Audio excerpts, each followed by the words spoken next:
This is the podcast of the World Affairs Council of Greater Houston, where the world's voices converge, from ambassadors to analysts, from Houston to every corner of the globe. We go beyond the headlines, bringing you direct insights into diplomacy, global events, and the international forces shaping our future. Because understanding the world starts with listening to it.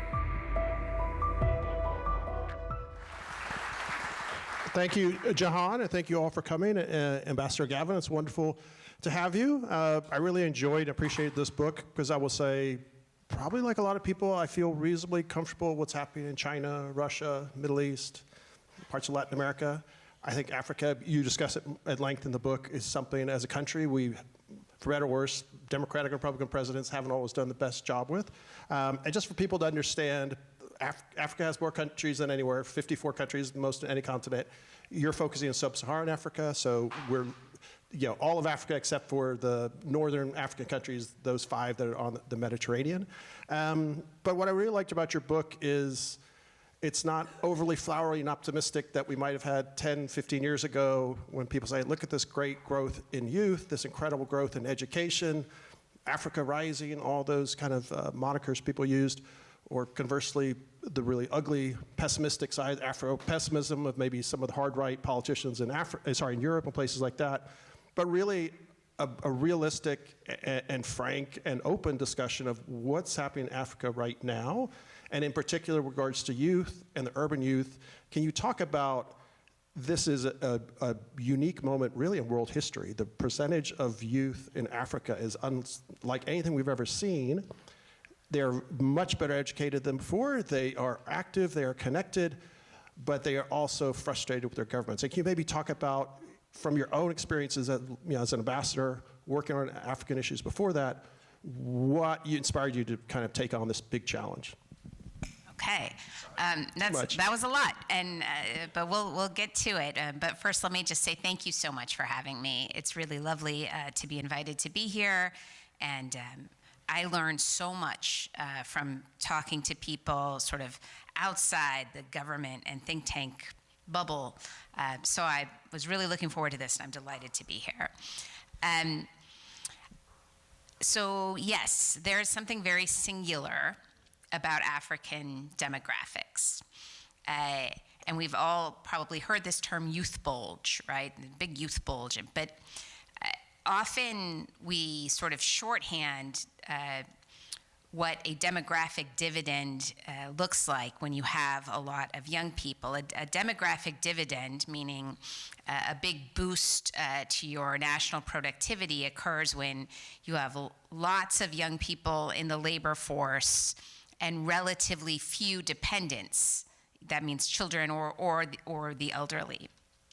And that's not what's happening in most of Africa right now.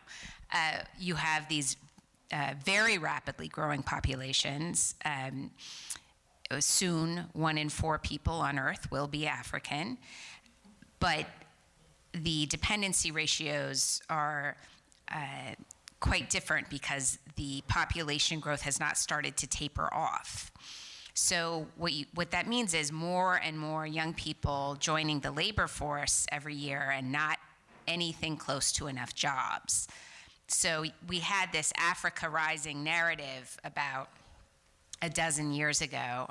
If I went to one Africa Open for Business meeting, I probably went to 10, that often sort of said, oh, look at this, there's this great youth bulge, and it's going to power these countries forward. And it's a really kind of fundamental misunderstanding of the demographic challenge that so many African states confront right now. One reason I wanted to write this book is despite the grave danger of trying to make an argument about a huge region, incredibly diverse in its history, culture, political economies, my own experience suggests to me there is a really interesting through line, a thread that you can pull across some very, very different political systems and geographies, and it's about the dissatisfaction that the majority of the population, which means young people, feels. So when I say the majority of the population, let's just get some basis of comparison.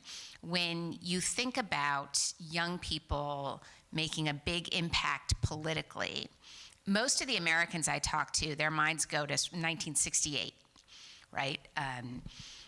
The country was changing rapidly. There were a lot of very strongly held views about our involvement in Vietnam. And you had a lot of civic activism that seemed to be spearheaded by young people.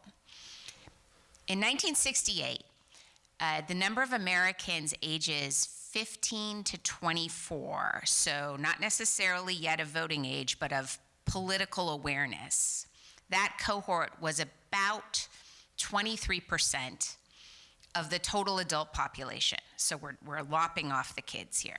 About 23% is big, right? This is called it a baby boom for a reason. If you think about the Arab Spring, Egypt, 2011, Tahrir Square, the Egyptian people rising up demanding change, it was often described as a youth-led movement. That cohort, that 15 to 24 cohort, was about 32% of the adult population.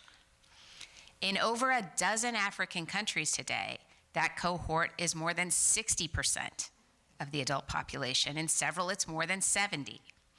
This is not like these other situations. And so that's sort of point one. And that leads to a set of really challenging governance issues and incredibly challenging economic issues, right? Because creating jobs for that many young people is a very difficult mission, and it's particularly difficult right now for African governments to make the kinds of investments that might stimulate growth, particularly job-creating growth, because so many of them are dealing with massive debt servicing. So there are an awful lot of countries now that are spending more money servicing their debt, essentially paying interest, right, than they're able to spend on healthcare. We just reached a point where there's more, the amount of money flowing out of Africa to China to repay debts is now greater than the amount of Chinese investment coming into the continent. So just try and kind of imagine yourself charged with a leadership position in a country full of tremendously young people, and that labor force is going to get bigger exponentially every year. You have no fiscal space in which to effect a stimulus, and what you end up with is a cycle of popular grievance, an inability to meet popular demands, and often then repression of popular uprisings, which only feeds the grievance that much more. And the flip side of the irony is the youngest population in the world, but some of the oldest politicians and governments in the world, not just if the technical president or prime minister, but a lot of times in essence, same parties in power for 20, 30, 40 years. Can you also talk about, I suppose, that aspect of it? And in terms of Americans' foreign policy, you mentioned various times in the book that we either conflated or prioritized stability over basically political development, over kind of effective government. And, it's an old phrase, FDR may or may not have said it, but, he may be a son of a bitch, but he's our son of a bitch. Sure. That applied a lot during the Cold War, whether it was in Latin America or parts of the Middle East.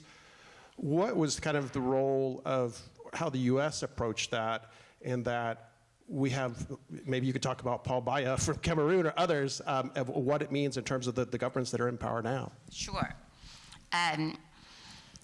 So the first time I left the country, I was an undergraduate. I was going to go study abroad. Got my first passport. I was extremely excited about it.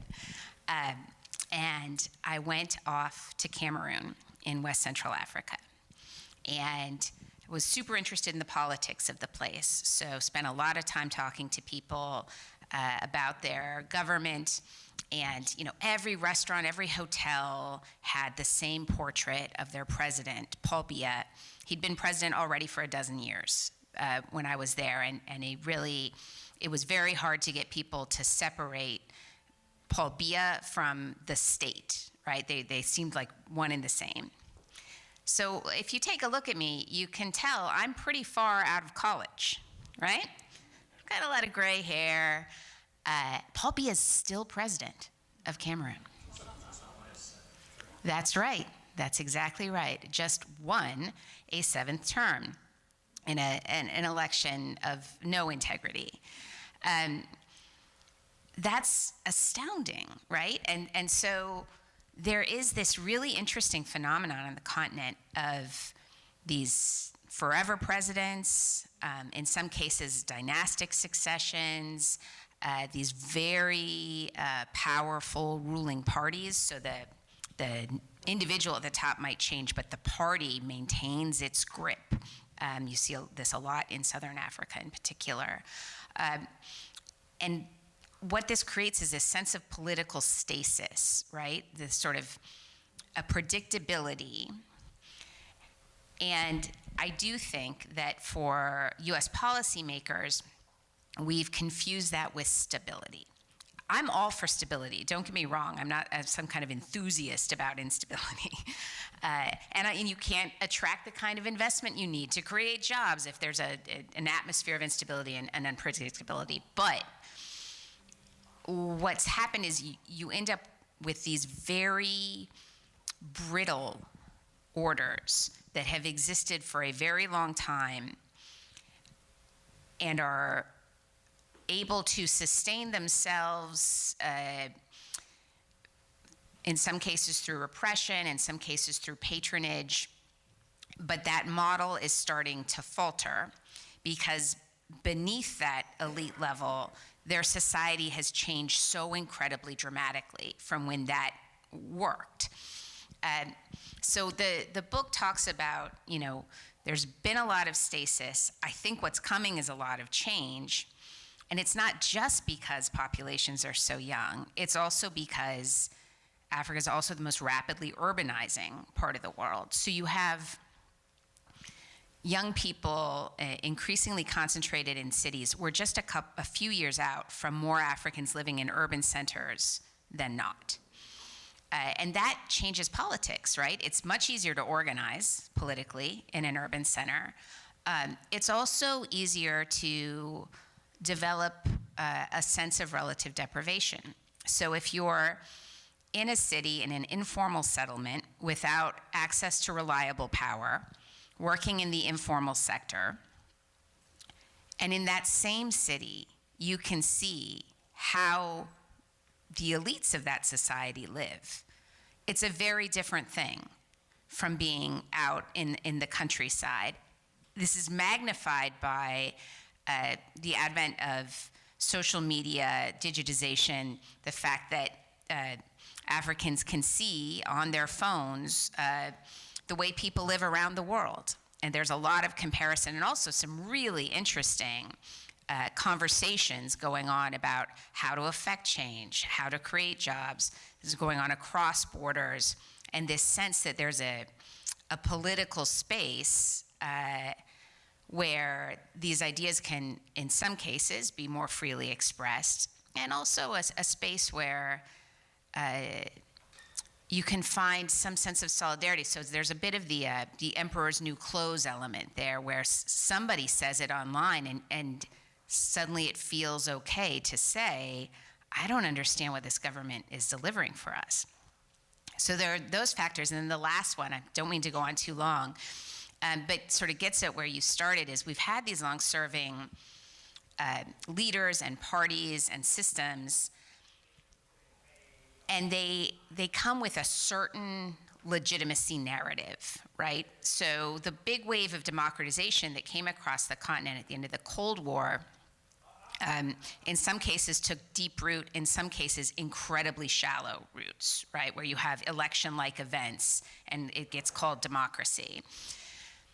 But the legitimacy narratives are pretty deeply rooted. So in some cases, it's sometimes very explicitly. For example, in Zimbabwe, it's the ruling party, ZANU-PF, is in charge, and it will always be in charge because we delivered this country from the grotesque injustice of minority rule when Zimbabwe was called Rhodesia. And that's, so it's not really that we get the most votes in the election. They do have elections. The elections are not free and fair. But that's not really at the core of the political narrative about why the people who are in charge, right? At the core is, well, we're ZANU-PF and we delivered the country. But most Zimbabweans were born after Zimbabwe was free from minority rule, that it's less resonant for them. This is most famous, I think, in South Africa, right, where the ANC has lost its absolute majority for the first time in the last general election.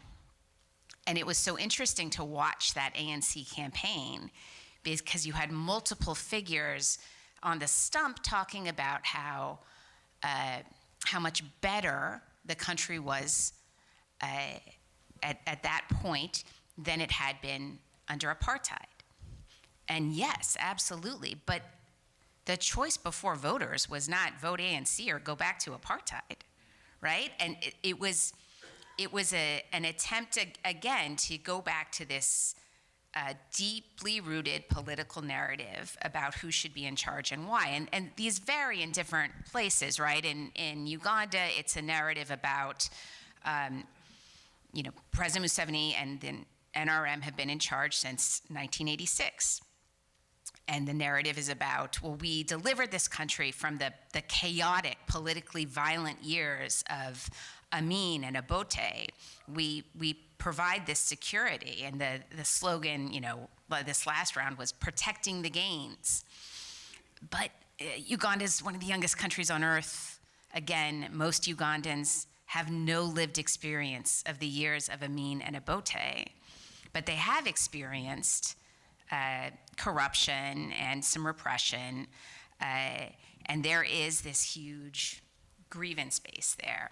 So for the US, I think the lesson is to stop assuming that politics on the continent are going to look the way they've looked in the past. And we do that a lot. We think we know who's always going to be in charge. We think we understand, at a government level, we think we understand how the lay of the land might look. And I just think that we're casting our lot with a sort of increasingly obsolete paradigm if we continue in this fashion. Another thing in here that I found really interesting, and I want, we'll kind of move a bit more into where the youth are, kind of some more of their kind of demographics and what they're doing. But one aspect of having the oldest leaders in the world, Baye's 92, I guess. He makes, whether you like Biden or Trump in their 80s, makes them look like babes. But for the United States, I think a lot of times we're such an individualistic country. We excessively focus upon the youth. A lot of parts of the world think we don't have a reverence for our grandparents, for our elders. In Africa, that's an important part of the culture and context. And I thought almost one of the meanest and cruelest things is that so many of these presidents, you mentioned multiple instances, will dig at and kind of disparage the youth because they are not, quote unquote, an adult yet. And that is largely because of, if you can discuss it, it's the economic difficulties of they don't have access, despite having an education, to getting a decent job, to buy a reasonable place to live, to be able to support a spouse, support a family. Can you talk about the kind of cultural impact of how hard it is to, I hate to even say it, but become an adult in Africa in a society that has a reverence for elderly? Sure, and there are sociologists and anthropologists who've done some really great work on this, and it varies. Different societies, different cultures, but in many cases, sort of adulthood is a social construction where you draw the line, right? Which is, it's always interesting to me when you see leaders of a party youth wing who are 45. You know, in my mind, you're past your sell-by date as a youth leader. But in many cases, right, the social construction of what it is to have arrived at adulthood has something to do with, yes, perhaps having your own home, such as it is, which is incredibly difficult now that Africa is urbanizing so rapidly, right? Being able to marry, being able to have something to offer a spouse. And, you know, even in some of the most successful African economies like Kenya, right, more than 80% of people work in the informal economy. So it's, you know, it's not like you can offer your benefits or these signifiers, these markers of the stability phase of your life that's supposed to come with adulthood can be really elusive. And if you imagine that, and there's, again, been great work by people far smarter than I on this, it can take you in a number of different directions. It certainly helps to make young people more vulnerable to a lot of co-opting from political elites, but it can also lead to a real sense of emasculation, particularly for young men, you know, trapped in some kind of Peter Pan scenario, gone terribly wrong, right? Where however hard you try, you can't seem to grow up. And we see, I think, some resonance of this if you are familiar at all with the junta leader in Burkina Faso. So Burkina is one of the Sahelian states that's recently experienced a military coup.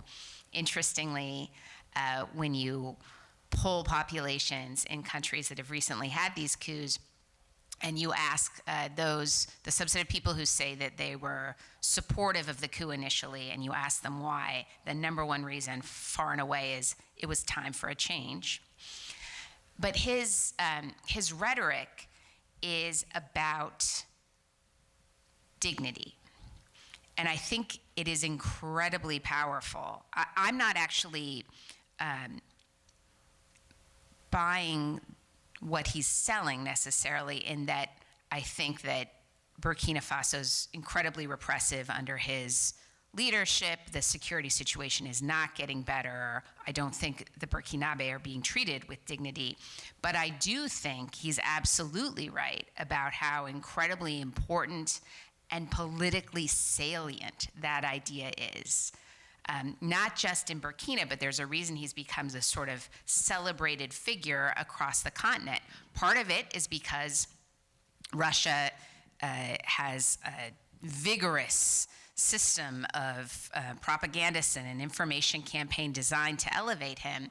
But part of it is because he's one of the youngest leaders on the continent, and he's speaking about young Africans and the dignity that should be their birthright, and that is incredibly resonant. Turning, you know, again to the youth, and I suppose the great positive sides of it. You know, the difficulty is finding jobs. I think in the United States, for a number of years, if not the number one region, maybe number two region, where immigrants have the highest numbers of graduate degrees, I think, as immigrants come from Africa. Yeah. But looking at the urban youth across much of Africa, can you talk a little bit more, you touched upon it earlier, the kind of positive political side of it, despite the cynicism, which is understandable, but you know, ethnicities or tribal groups that might have been separated in rural areas by great distances or even by languages are living closer together, interacting with each other, working with each other. Can you talk about those kind of benefits? And then because of social media and everything else, the ability to learn from and work with counterparts in other countries in the region? Sure. Yes. By no means do I think that every change is going to be for the negative. I don't believe that at all. And I don't think that's borne out by the evidence.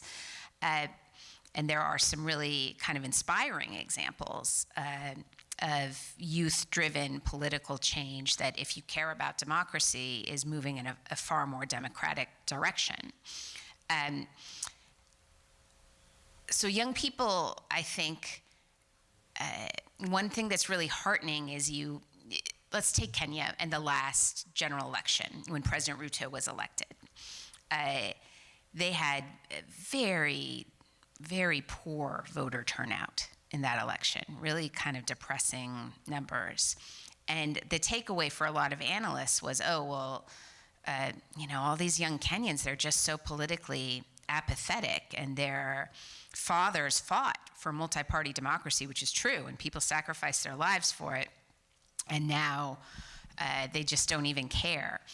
But then we saw for the past 2 summers, massive youth uprisings with very clear and pointed demands at their government. So we sometimes confuse low voter turnout with political apathy, and they're not the same thing. These aren't politically apathetic young people. They didn't believe the choice before them in the election would make any difference. They saw sort of both leading candidates as part of the same system of political elites that they find to be self-serving. And while there are problems, with some of these uprisings and activist movements, there are also, they succeeded in getting a finance bill withdrawn and forced the government to sort of rethink the degree to which they could squeeze the Kenyan people for more revenues to pay off debts. They've raised very real and I think incredibly salient points around debt transparency, suggesting that no one should lend more money until anti-corruption measures are in place, and there should be no more secret deals with lenders that are not made public and available for public discussion. So some of these demands and trends are really, I think, positive, likely to strengthen a society. So it's not a case of just wanting to tear things down. But it is also true that it's much easier to organize across socioeconomic class, linguistic divides, religious divides, to advocate for change than it is to build the alternative, right? And I think about the uprising in Sudan in 2019, right? That ousted President Bashir. So this was something that had been a U.S. foreign policy goal for decades, right? At one point, we had one of the most comprehensive suites of sanctions in the world on the Sudanese government, trying to squeeze them essentially until their calculus became unworkable. And it didn't succeed, but young Sudanese, again, across all of these very serious divisions in Sudanese society, mobilized and made it impossible for that regime to continue. This is incredibly exciting. If you let yourself imagine what it would have looked like had the military not swept in to usurp that movement, the idea of a democratic Sudan helping to bridge the Arab and African worlds, it's incredibly exciting from a sort of long-term strategic perspective. So there are possibilities too, I think, inherent in the latent power, the latent political power of these young populations that are exciting, and that we have not spent any time as a government genuinely imagining and thinking about how we might support and work with them. We have sort of our templates in our mind about these countries and how it goes, and I think that the evidence is telling us we need to start broadening our horizons when we imagine our futures. And just to reiterate what you mentioned in the book many times, it is out of desperation that there might be support for coups. And you mentioned whether it be in recent countries in the Sahel or other places, after they've been in power for a while, they equally are kind of unpopular oftentimes with the the youth or everybody.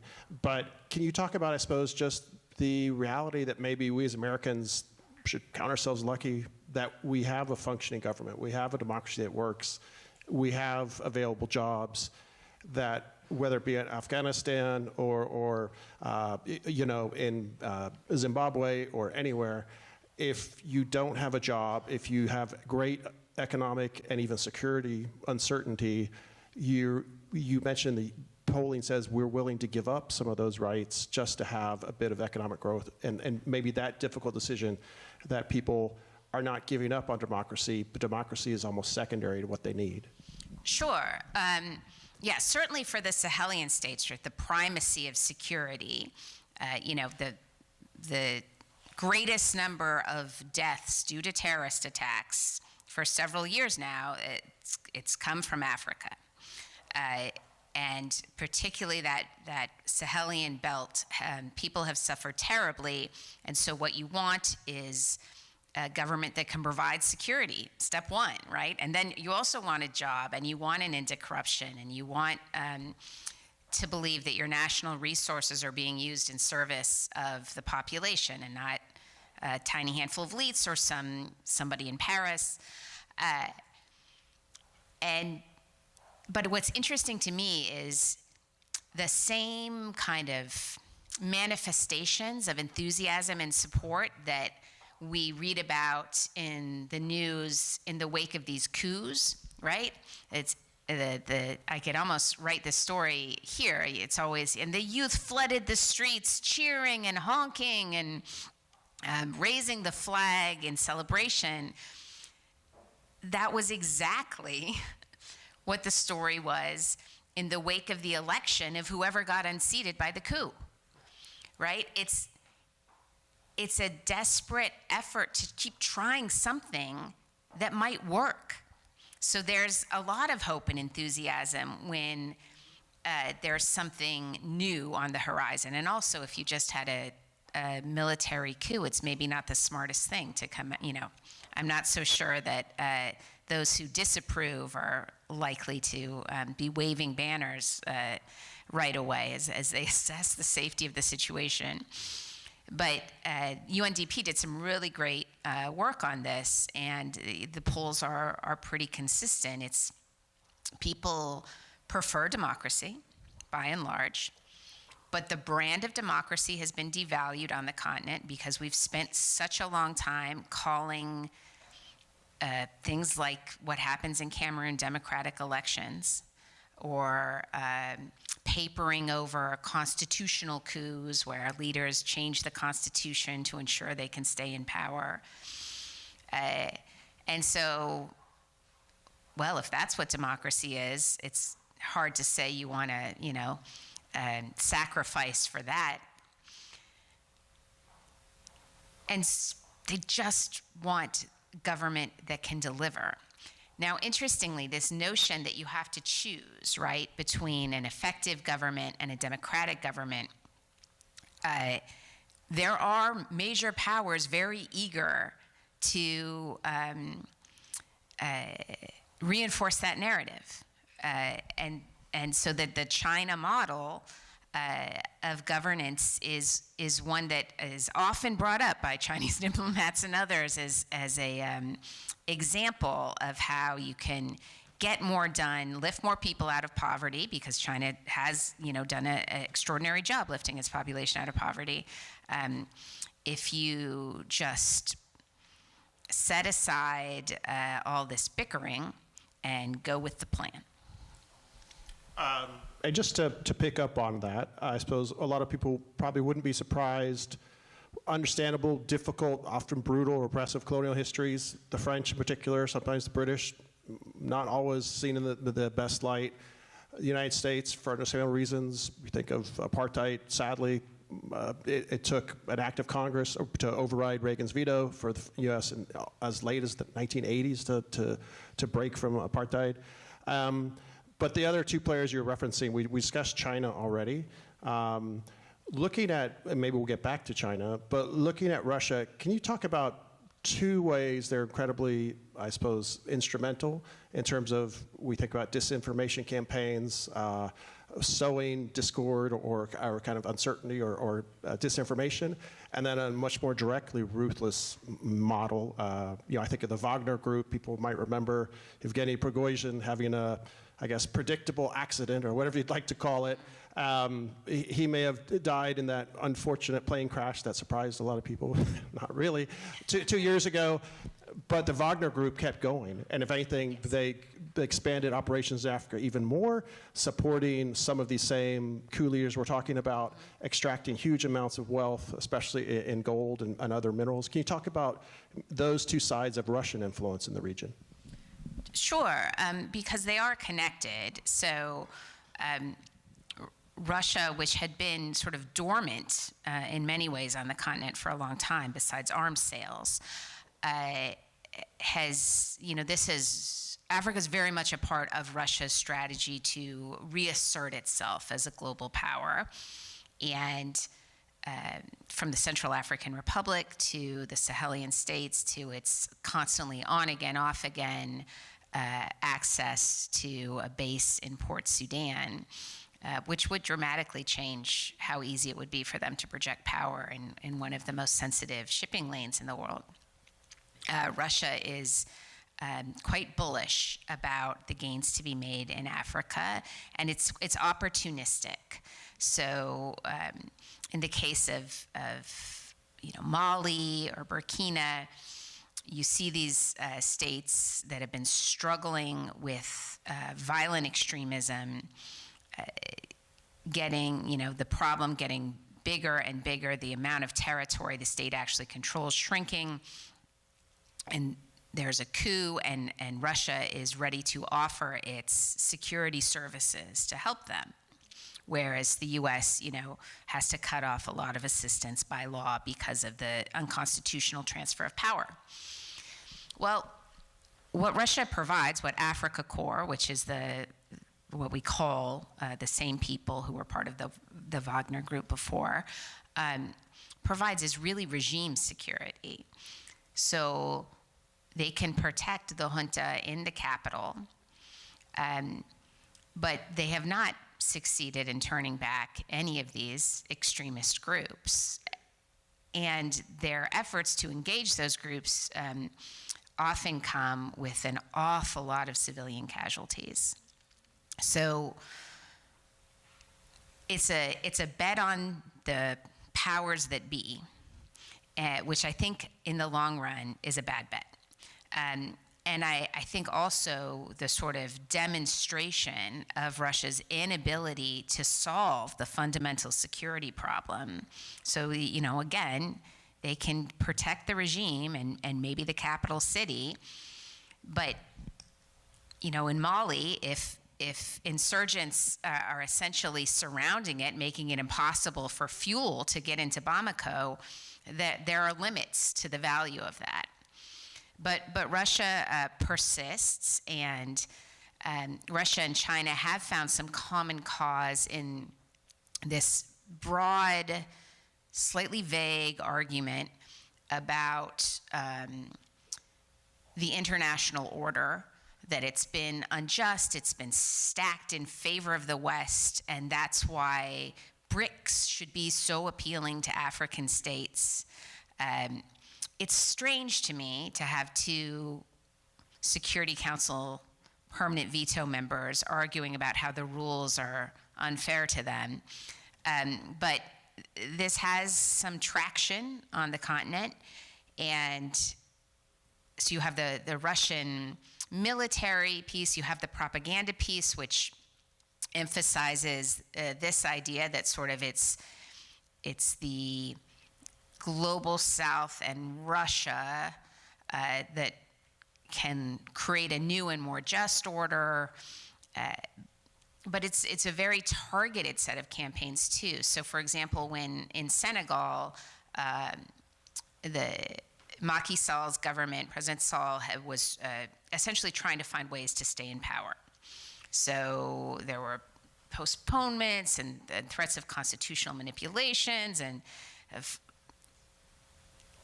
there were a lot of public demonstrations demanding that regular order be followed. People lost their lives.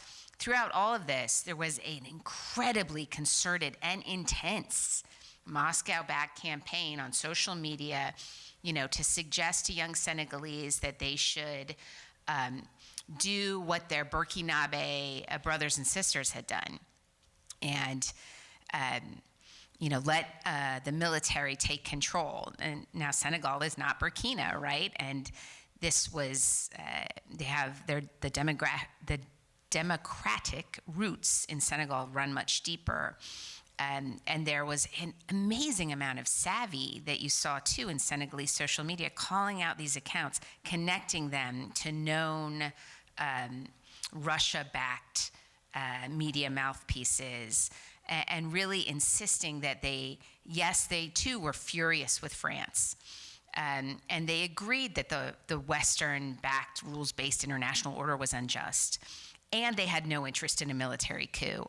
And they wanted their democracy to sustain itself. I mean, really quite extraordinary. In some cases at the cost of their lives. That's the kind of thing that, for me, if I ruled the world, and I definitely shouldn't, I would be thinking hard, not because I have some kind of ideological affinity for the new government of Senegal, because they eventually did get their election and they did unseat the party that had been in charge. And guess what? Those newly elected, pretty young leaders come to power, and they want to deliver on their promises. They promised change. They want to deliver. You know what they found hiding under the rug? Even more debt than they already knew about. Billions more debt. It was secret. And if we want these countries to be stable partners, thinking about how you lean in to help a partner like that, instead of relying on this G20 common framework for debt relief, which is unbelievably slow, might be a place to start. And just a little follow-up on that. You mentioned China, obviously, in terms of economic models. China looks much more promising than the Russian model, incredibly effective, the greatest economic growth really the world has ever seen. But in terms of the narrative, Xi and Putin will both say we are pushing back joint, anti-colonial forces, blah, blah, blah. Obviously, Europeans have a long and checkered history. Americans, you think of the Philippines, or you think of Cuba, ourselves. But you mentioned the Senegalese looking past the kind of distractions of the Russians. Are there any you say, well, wait a second, the Russians, Tsarist Russia, that was one of the largest empires in the world, the colonial empire. Roughly half the people in Russia are ethnic Russians. China, the ethnic Uyghurs, the Tibetans, the people from northern Upper Mongolia, conquered people. Is there no sense that they are also colonial powers?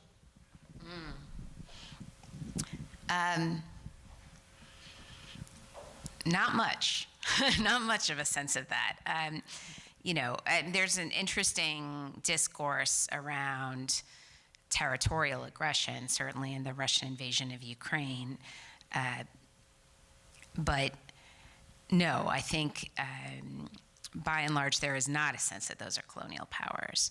But that doesn't mean that everybody's just kind of buying into somebody else's model, hook, line, and sinker, right?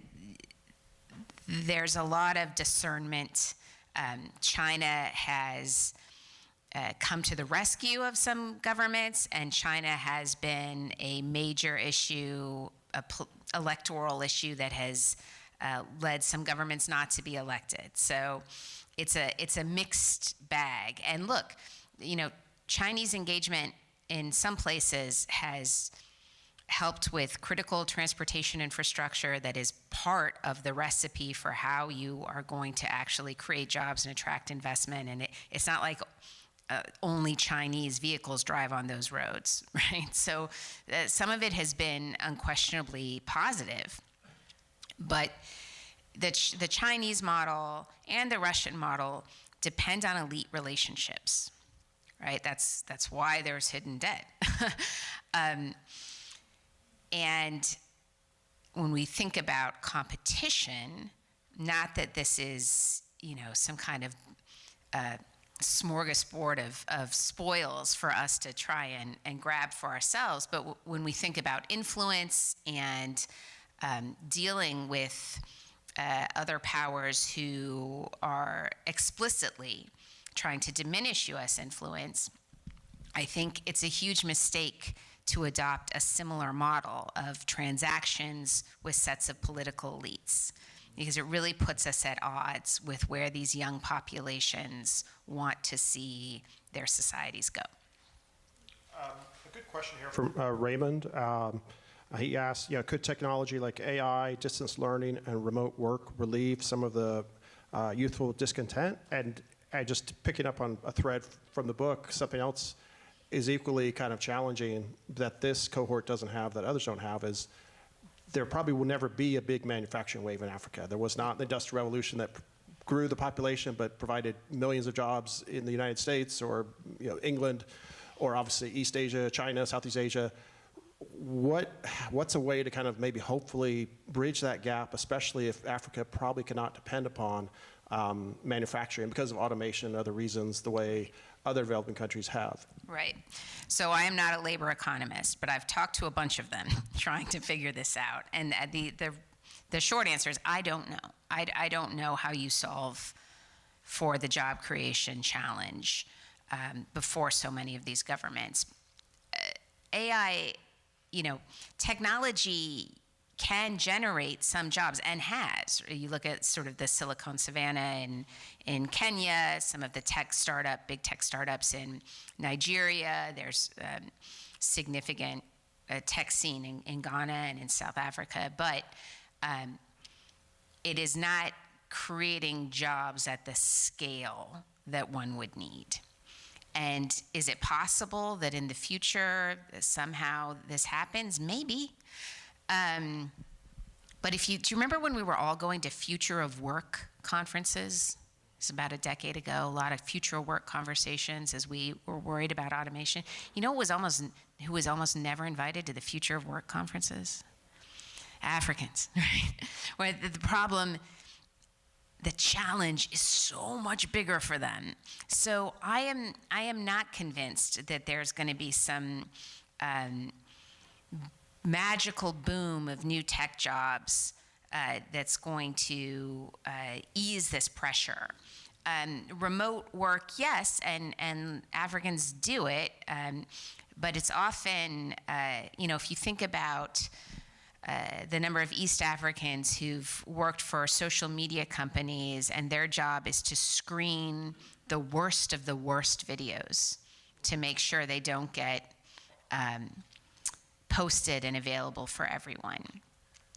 They're paid very little. They're lawsuits right now. They're traumatized by this. Right? It's kind of the worst work in many ways that's happening, and this is something that I worry about all the time. There are governments in Africa who encourage their young people to go abroad for work. This is something that happens in Kenya. And too often what happens is these young people go abroad and are exploited. Their passports are seized by their employer. They have no real labor rights. And the idea of sort of exporting African labor to go work abroad with fewer rights than the citizens of the country in which they work. This is, I think, this should ring some bells for all of us and not be something that we're eager to see repeated. So I'm concerned that we are not all collectively seized with the incredible job creation challenge on the continent. I'm just put these two questions together and then one for conclusion. And again, please join us afterwards. Kind of example of the receptions we have for our upper level donors, the Council Cabinet members. We're always very grateful and lucky to have all of you. Please join us afterwards with Ambassador Gavin. But I'm just going to put these two questions together because they're rather related. The first one doesn't have a name, that's fine, but it says, could you talk about the impact of U.S. withdrawing aid from Africa, in particular how that might impact the economy or the development of the economy. And then Rolf asks, kind of a similar kind of capacity in terms of U.S. policies. What are the developments in Africa that you think are most important to look out for over the next, next 2 decades, and how do you explain to the American people why those are important? Sure. Okay. So maybe working backwards, the kind of why does Africa matter question. Well, when you think about places where the U.S. had provided massive amounts of foreign assistance in the past, places like Korea or Japan, these places became incredibly important markets for the U.S. So we're about to be at the point where 1 in every 4 people on the planet is African. And there is a reason that other major powers and middle powers in their grand strategies have a very clear view about why they need to be engaged in Africa. We're the ones who continue to sort of imagine it's kind of some kind of side venture that isn't going to be central to the global economy going forward. So I think now there is certainly an interest in the critical minerals that are abundant on the continent, but it's not just about that. It's about markets, right? Markets for goods and services. I think also there are good reasons to be concerned about some of the radical extremist organizations that do operate on the continent and that have explicitly aspired to, and in some cases have, attacked the homeland, attacked the U.S. So there are, but I'm always loath to pose this, just in the form of threats, right? Africa, keep a lid on it or it's going to come bite us. There are also all of these opportunities, right, to think differently. Go back to indulging and imagining a democratic Sudan, the way that would ease the pressure on the U.S. relationship with Egypt, the things that might be possible then. It's difficult to see in any kind of multilateral system how 54 votes can just be written off. This is another thing that China is quite seized with. So there are lots of, I think, very good reasons for the U.S. to care. Help me out. What were the impact upon, especially economic impact of the withdrawal of U.S. aid? Okay, yes. So why did we take some of the tools in our foreign policy toolbox and toss them in the dumpster? I don't understand that. It is on the continent, there is less outcry, in part because populations say, I hope this puts more pressure on our leadership to do what they should be doing, right? Delivering services for people. In part because leaders don't want to look as though they were dependent on some foreign entity to provide what is necessary. And in part because there is a power dynamic in a donor-recipient relationship that nobody loved, that felt patronizing sometimes. And so people can be incredibly dismayed at the job losses, at the lack of support for organizations, and most critically, the way we pulled the rug out from under people on healthcare. But the reaction on the ground, I think, is in some ways muted and complicated. Because people have very complicated feelings about that assistance. But there is no question that lives have been lost, will continue to be lost. There is no question that our withdrawal from that kind of work, I think, will make us less informed and less aware of what's going on at a societal level, right? You get a very different idea about Cameroon if you just, you're not gonna meet with Paul Biya because he spends all his time in Geneva in the Intercon. But if you just meet with some senior government officials, right, and head out, then if there are parts of your system that are out there talking to people in clinics and talking to journalists who are, trying to figure out how to navigate the rules and not get arrested. So I think we're doing ourselves a tremendous disservice. Before this last question, again, like I said, we will have a reception next door. For those of you, I think we're sold out of your book, which is great. If you don't mind signing some of the books back there quickly, before, and then I'm going to steal and bring you over there. And just to let you know, we have other events, but just 2 or 3 in the next few weeks of February. Next week, on February 11th, something kind of different and interesting. Pope Leo, the first American pope, and I always think American is in the United States. Latin Americans, that would be Pope Francis. But we'll be looking at Pope Leo, Pope Francis, and really kind of the global role that's often kind of unknown or kind of beneath the waves that the Vatican and the papacy still has. You think in terms of U.S. negotiations with Cuba, hopefully perhaps even say negotiations between the Ukrainians and the Russians. And then week after that, or 2 weeks after that, we're kind of packed. February 24th, as Jahan mentioned, former U.S. Special Envoy Roger Carstens, ambassador, and impressive person himself. A very difficult position. He was the U.S. Special Envoy for Hostage Affairs. So a lot of those key hostage negotiations or exchanges, I would say he is one of the few people, I can think like Ambassador John Sullivan as well, who has kept and worked between both Biden and Trump's administrations, because highly respected by both sides.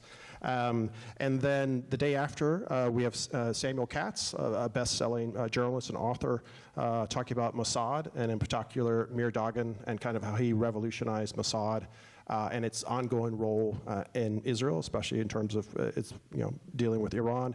And then to finish it in honor of our 250th birthday party for the country, we're hosting a Pulitzer Prize winner, John Meacham, who's, I think, one of the best American historians we have currently. But a great question here, I feel bad asking you, because you have worked your entire professional career on or related to Africa. But as the former ambassador to Botswana, a great question, and I know you could talk for 5 hours on this question, but it's a great way to say there are bright spots. There's Botswana, there's Ghana, there's Senegal, you mentioned Kenya. Harry asks, can you talk about Botswana and its kind of long and historic democracy and how and why it's kind of been so successful? Could I? I promise I won't go on too long, but Botswana really is extraordinary, right? This small population, landlocked country that's done what no small population landlocked country had ever done, and gone from the bottom of every development index at independence in 1966 to an upper middle income country that has been a peaceful democracy throughout its independence. That's a heck of a thing, right? It's really amazing. And I think it's not just about diamonds, right? South Africa has diamonds, Angola has diamonds, Zimbabwe has diamonds. It's about the way they have governed to ensure that that diamond wealth redounds to the people of Botswana. You can see it in the roads you drive on. You can taste it in the water you can drink out of the tap. This commitment to reinvesting in the country is something I admire so deeply. And it's not that it's a perfect society, right? It's a human society, so it's definitely not. But this is a place in a really tough neighborhood. They do border Angola and South Africa and Zimbabwe. It's not an easy neighborhood that has its own deeply rooted senses of accountability, of holding leaders accountable. There's something called the Hotla system, which looks to an American an awful lot like a town hall, where leadership comes before a community, and then they stay until they've answered everyone's questions. It's a place where they have been pioneers in conservation, where they have lowered their mother-to-child transmission rate of HIV to the lowest rate in the world. They do better than we do at this. Very, I think, important element of prevention. And so I think it's just an extraordinary place, and they've had, I think they were blessed by some very strong founding leadership and then successive presidents that continued with this ethic of let's build strong institutions, and let's make sure this diamond wealth doesn't end up in somebody's yacht in the Mediterranean, but rather right here in Botswana. That was excellent, and will you all please join me in thanking Ambassador Michelle Gavin. Thank you. It's great.